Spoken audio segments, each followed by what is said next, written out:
ఏపీకి సంబంధించిన పలు కీలక అంశాలను ప్రధాని మోదీ సహా పలువురు మంత్రుల దృష్టికి మరోసారి సీఎం తీసుకువెళ్తున్నారు.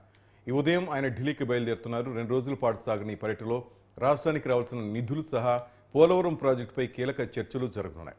ఇవాళ ఢిల్లీ పర్యటనలో భాగంగా ప్రధాని మోదీతో సహా పలువురు కేంద్ర మంత్రులతో ముఖ్యమంత్రి భేటీ అవనున్నారు. ప్రధాని మోదీతో కూడా సమావేశం అవుతారు. వరద సహాయ నిధులు, విశాఖ రైల్వే జోన్ ఏర్పాటు, స్టీల్ అథారిటీ ఆఫ్ ఇండియాలో విశాఖ ఉక్కు విలీనం వంటి పలు కీలక అంశాలను ప్రధాని ఎదుట చంద్రబాబు పెట్టనున్నారు. ఇక కేంద్ర హోంమంత్రి అమిత్ షాతో పాటు కేంద్ర రవాణా శాఖ మంత్రి నితిన్ గడ్కరీ, ఆర్థిక శాఖ మంత్రి నిర్మలా సీతారామన్తో ఆయన భేటీ కానున్నారు.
ఏపీ ముఖ్యమంత్రి నారా చంద్రబాబు నాయుడు ఇవాళ ఢిల్లీ వెళ్తున్నారు. ప్రధాని మోదీతో ఆయన భేటీ అవకాశం ఉంది. వరద సాయం అలాగే పలు అంశాలపై ఆయన ప్రధానితో చర్చించనున్నారు. అలాగే రేపటి రోజున అమిత్ షాతోనూ అలాగే నితిన్ గడ్కరీ, ఆర్థిక శాఖ నిర్మలా సీతారామన్తో ఆయన భేటీ అయ్యే అవకాశం కనిపిస్తుంది. మన అప్డేట్స్ మా బ్యూరో చీఫ్ కృష్ణ తెలుసుకుని. కృష్ణ చెప్పండి.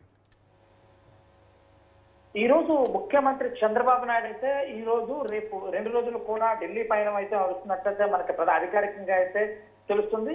ప్రధానంగా ఏదైతే ఢిల్లీలో అమిత్ షా అధ్యక్షతన జరిగేటటువంటి నక్సలైట్ ప్రభావిత ప్రాంతంలో రాష్ట్రాల ముఖ్యమంత్రుల సమావేశంలో అయితే ముఖ్యమంత్రితో పాటు హోంమంత్రి కూడా పాల్గొన్నట్లు తెలుస్తుంది.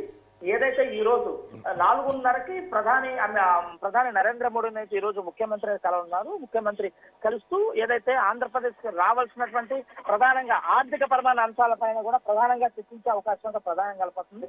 పోలవరం ప్రాజెక్టుకు సంబంధించిన నిధులు విడుదలకు సంబంధించి ప్రధానంగా ప్రధానమంత్రితో చర్చిస్తున్నట్లు, దీంతో పాటు పలు అంశాలు అంటే రాజధానికి సంబంధించినటువంటి ఏదైతే అమరావతి కేటాయించిన 15,000 కోట్ల రూపాయల ప్రపంచ బ్యాంకు రుణంపై కూడా ఈ రుణానికి ఎటువంటి అడ్డంకులు లేకుండా రుణాన్ని మంజూరు చేసే విధంగా సహాయ సహకారాలు అందించాలని చెప్పేసి కూడా ప్రధానమంత్రిని అయితే కోరుతున్నట్లయితే తెలుస్తుంది.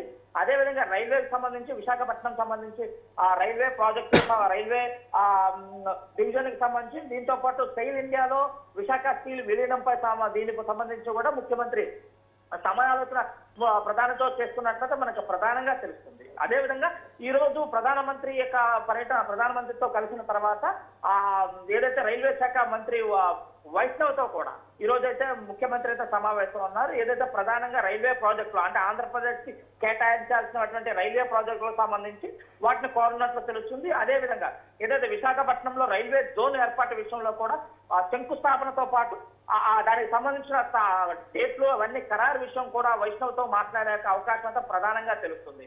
ఇదే కాకుండా ఏదైతే ఈ రోజు మొదటి ప్రయాణం ఇద్దరితో అంటే ప్రధానమంత్రితో పాటు కేంద్ర మంత్రిని కలిసినటువంటి ముఖ్యమంత్రి చంద్రబాబు నాయుడు రేపు ఏదైతే అమిత్ షాతో జరగవలసిన సమావేశం ఏదైతే నక్సల్ ప్రభావిత ప్రాంతంలో ఈ రాష్ట్రాల ముఖ్యమంత్రుల సమావేశంలో వీటన్నిటిగా ప్రసంగిస్తారు. దీంతో పాటు నక్సల్ ప్రభావిత ప్రాంతాల్లో ఏ విధంగా నక్సలైట్లని అరికట్టాలి, వాటికి సంబంధించిన ప్లాన్ ఆఫ్ యాక్షన్ ఏంటి, ఏ విధంగా వాటిని కంట్రోల్ చేయాలి, ఇప్పటి వరకు ప్రస్తుతానికి ఏ రాష్ట్రాలు ఏ విధంగా ఇబ్బంది పడుతున్నాయి అనే దానిపైన సుదీర్ఘంగా అయితే రేపైతే సమావేశం అయితే నడుస్తున్నట్లు తెలుస్తుంది అమిత్ షాతో. దాని తర్వాత ఏదైతే ఆర్థిక శాఖ మంత్రి నిర్మలా సీతారామన్తో పాటు ఏదైతే కేంద్ర ట్రాన్స్పోర్ట్ మినిస్టర్ నితిన్ గడ్కరీతో ఈ ఇరువురితో కూడా కలిసి రాష్ట్రానికి రావాల్సినటువంటి నిధులు, దానికి సంబంధించినటువంటి ఏదైతే పెండింగ్ ప్రాజెక్టులు ఉన్నాయో దాంతో పాటు రాష్ట్రంలో నిర్మించేటటువంటి ఏదైతే జాతీయ రహదారులు వాటన్నిటికి సంబంధించిన బ్లూ ప్రింట్ కూడా నితిన్ గడ్కరీకి ఇవ్వనున్నట్లు తెలుస్తుంది. మరికొన్ని జాతీయ ప్రాజెక్టులు కూడా ఆంధ్రప్రదేశ్ వచ్చే విధంగా కూడా కేంద్ర మంత్రులపై అయితే ముఖ్యమంత్రి ఒత్తిడి చేయనున్నట్టు ప్రధానంగా తెలుస్తుంది. అదేవిధంగా అమరావతికి సంబంధించి అమరావతి అభివృద్ధితో పాటు రాష్ట్రానికి ఉన్న లోటు బడ్జెట్ వాటన్నిటిపైన కూడా కేంద్ర ఆర్థిక మంత్రి నిర్మలా సీతారామన్ నుంచి కూడా ఒక మెమోరాండం ఇచ్చి రాష్ట్రానికి కావాల్సినటువంటి ఏదైతే నిధులన్నీ కూడా త్వరగతిన విడుదలయ్యే విధంగా పెండింగ్ ప్రాజెక్టులన్నీ కూడా పూర్తి చేసే విధంగా కేంద్ర సహకారాలను కోరినట్టు కూడా ప్రధానంగా తెలుస్తుంది. అదేవిధంగా ఈ 2 రోజుల ప్రయాణంతో పాటు ముఖ్యమంత్రి చంద్రబాబు నాయుడుతో పాటు హోంమంత్రి, రాష్ట్ర హోంమంత్రి అనిత, అదేవిధంగా మన రాష్ట్ర ఆర్థిక శాఖ మంత్రి పయ్యవల కేశవ్, అదేవిధంగా రాష్ట్ర ఆరోగ్య శాఖ మంత్రి సత్యకుమార్ కూడా వీరి వెంట అయితే వెళ్తున్నారు. వీరే కాకుండా రాష్ట్ర సిఎస్ తో పాటు రాష్ట్ర డీజీపీ ద్వారకా తిరుమలరావు కూడా వీరు కూడా ముఖ్యమంత్రితో పాటు ఈ సమావేశంలో పాల్గొన్నట్లు మనకు ప్రధానంగా తెలుస్తుంది. Thank you Krishna.